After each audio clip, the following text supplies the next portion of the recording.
Joining us tonight is the Vice Chairman of the House Republican Conference, Congressman Mark Walker, also a member of the House Homeland Security Committee, the Education Administration Committees, and the Intelligence Committee. Good to have you here. Yeah, good to be here. Congress, let's start with, first of all, were you surprised by Treasury Secretary Mnuchin's response? No, I like what some of these cabinet secretaries are doing. In fact, it was just last week when the Democrats thought they would tell Attorney General Barr what he would do, and he just flat out said no. And then today, Mnuchin, though a little bit more eloquent, said, no, this isn't happening.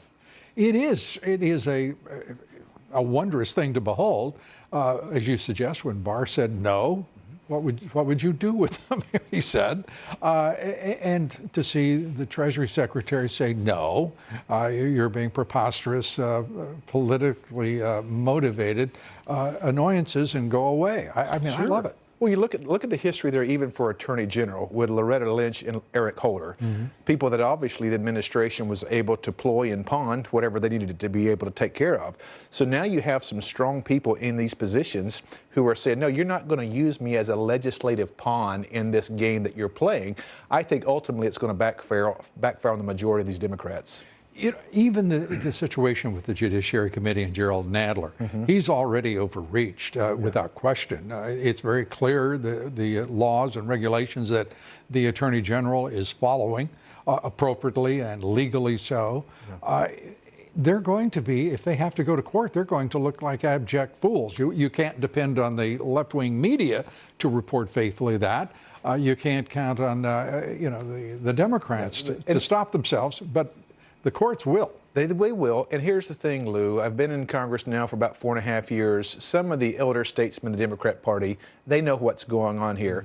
But they are being hogtied by some of these new members, drugged further and further to the radical left, that they have to play the game and jump through the hoops just to stay relevant. It's going to cost them ultimately.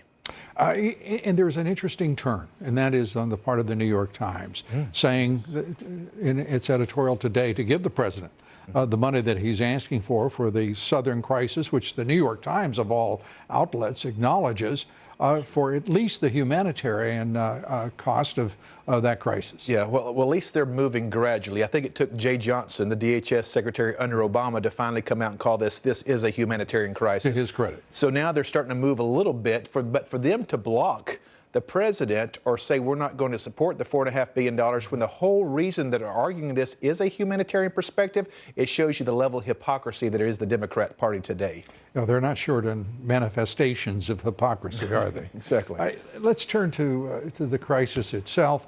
What do you think of the acting Director of Homeland Security, Secretary of Homeland Security, Kevin McAleenan? Well, I think he's coming out strong.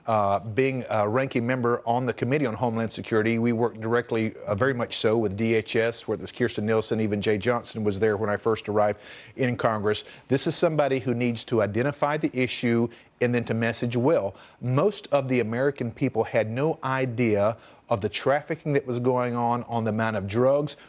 Even as a member of Congress, we didn't really get all that data till late last year and earlier this year. When the American people started finding out how big the crisis it is, they sided with the president. So we need to make sure we continue to talk about just the travesty that it's become.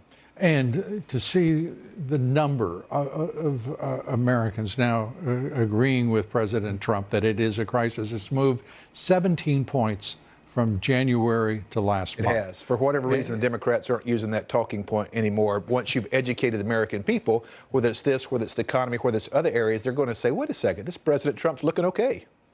And let's turn very quickly, as we run out of time here, Congressman, to the strike group, the aircraft carrier strike group that's headed toward the Persian Gulf in response to a threat from Iran.